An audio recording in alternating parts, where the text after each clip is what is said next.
It's hard to deny the importance of having a good ultimate in Valorant. Being some of the most game-changing abilities in the game makes them very important to play around when they're online. That being said, not all ultimates are created equal. So in this video, we're going to be ranking every single ultimate in Valorant so you know which ones you should be keeping an eye on.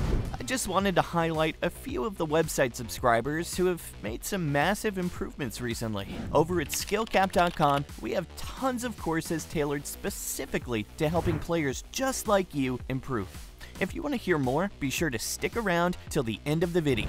Starting with the duelist role, there's already a large disparity between the power level of their ultimates. Right away, Jett's ultimate sticks out as one of the best in the game. You can't deny the power of a free weapon, and one that's perfectly accurate while on the move, no less. It's a great ultimate too, for boosting your team's economy and winning eco rounds that you had no business winning. There are very few ultimates that can carry around all on their own the way that Bladestorm can, and because of that, we placed it in S tier. Next up, we have Raze's SHOWSTOPPER, which arguably puts more fear into the enemy team than Bladestorm. The thing with SHOWSTOPPER is that it's really easy to get 1 or sometimes even 2 kills with it, which is great for opening up a site or just securing a round. But when compared to Bladestorm, it doesn't give you the same opportunity to carry an entire round, since you get 1 rocket and it's pretty much done. There are also a handful of agents in the game now that can outplay and dodge the rocket, like Chamber and Jett. So, although it is really strong, we placed it a little bit below Bladestorm in the A tier for now. Running through the rest of the ultimates, Yoru's Dimensional Drift is also in our A tier. It's very strong after his rework. He's now able to flash enemies before coming out of ult to pretty much guarantee a free kill.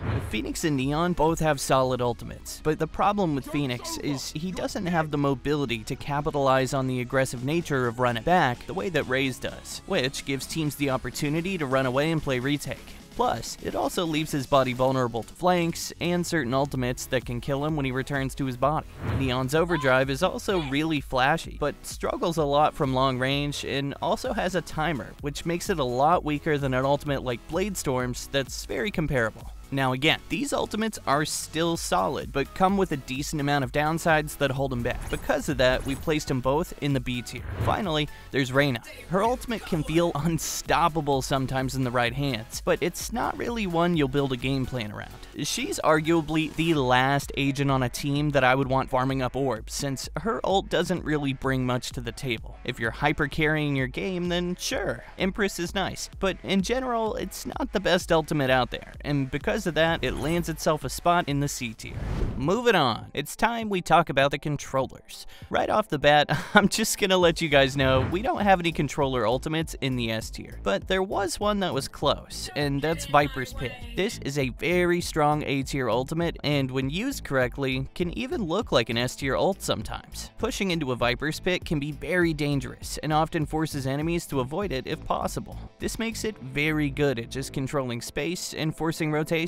The main reason we don't have VIPER'S Pit higher is because it can still be easily countered. A scouting tool like Owl Drone or Trailblazer is enough to force Viper out of her pit and make her vulnerable. The ultimate is also really great at creating mind games that you can capitalize on, but that also means that the enemy team can also outsmart you sometimes. I've personally clutched tons of rounds using VIPER'S Pit, but I've lost tons of rounds even with the ult. It's very strong and earns itself a spot in the A tier. Moving down to the B tier, we have 2 controller ultimates, Cosmic Divide and Orbital Strike. Solid ultimates with great uses, but are more balanced than some of the others on this list. Cosmic Divide can be round winning, but requires a ton of teamwork to get it right. It's great for taking a side, holding a side, or even just as a fake to force rotations. Orbital Strike can sometimes get a kill on someone who forgets to press tab and plays in U-Haul on bind, but in general, it's pretty easy to dodge. It's really good when you peek off it to capitalize on enemies that are running from it with their knife out, but Orbital Strike isn't usually going to change the outcome of an entire round. It doesn't even consistently secure a kill all of the time. Again, a good ultimate, which is why it's in B tier, but it's hard to justify placing it any higher. And last but not least, there's Omens from the Shadows. KOs, one of the most notorious ultimates in Valorant. It's arguably the least powerful ult in the game, so it goes without saying we placed it in C tier. With controllers now out of the way, it's time we get into the Initiator ultimates. When it comes to this role, the average power level of their ultimates is pretty high. Right off the bat, we have Hunter's Fury. That's one of the most powerful and versatile in the game. A good Sova can consistently get a free pick with it almost every time it's online.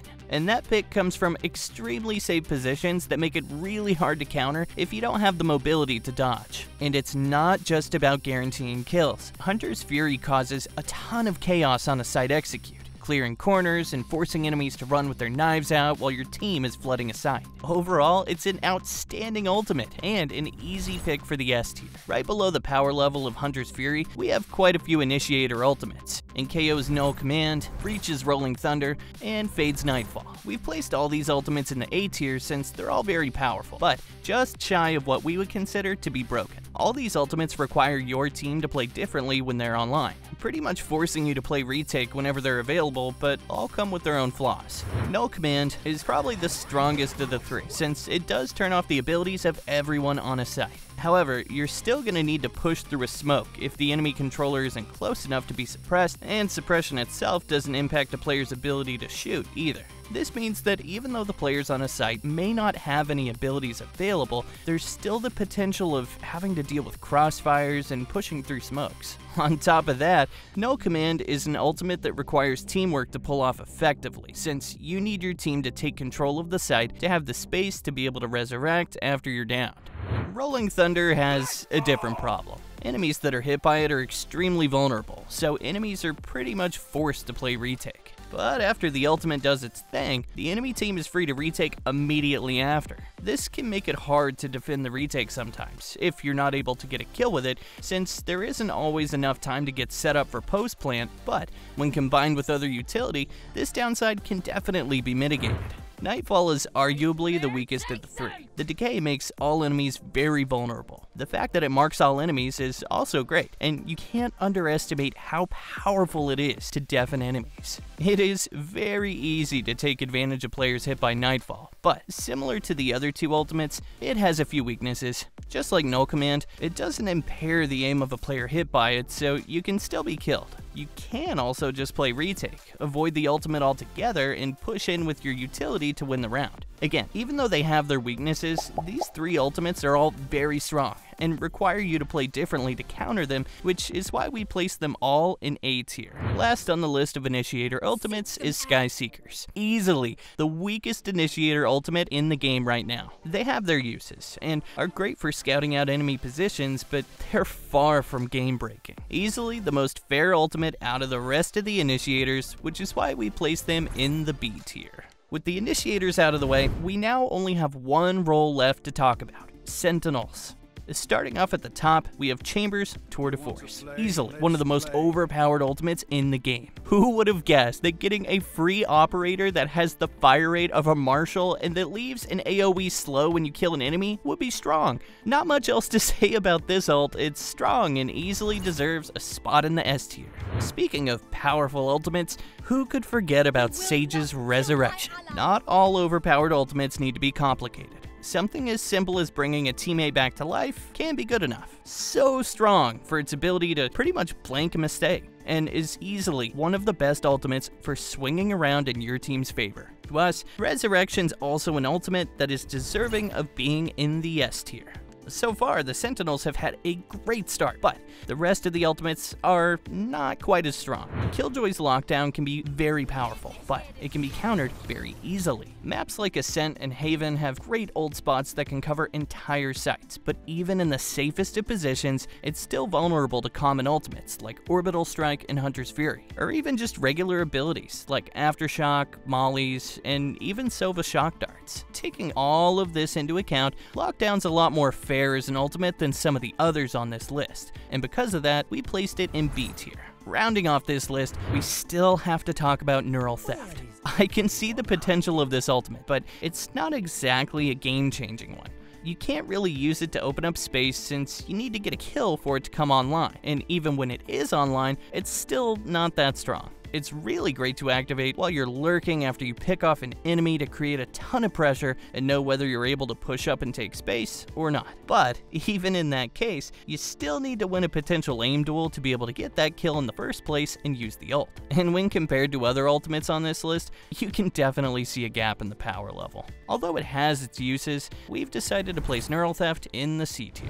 And that's all for this tier list. If there are any ultimates that you think we're underestimating and should be higher up on the list, leave a comment and let us know. Also, if you've made it this far into the video, don't forget to leave a like and subscribe to the channel if you haven't already. Finally, all of us here at SkillCapped want to give you a huge thank you for watching, and we'll see you in the next one.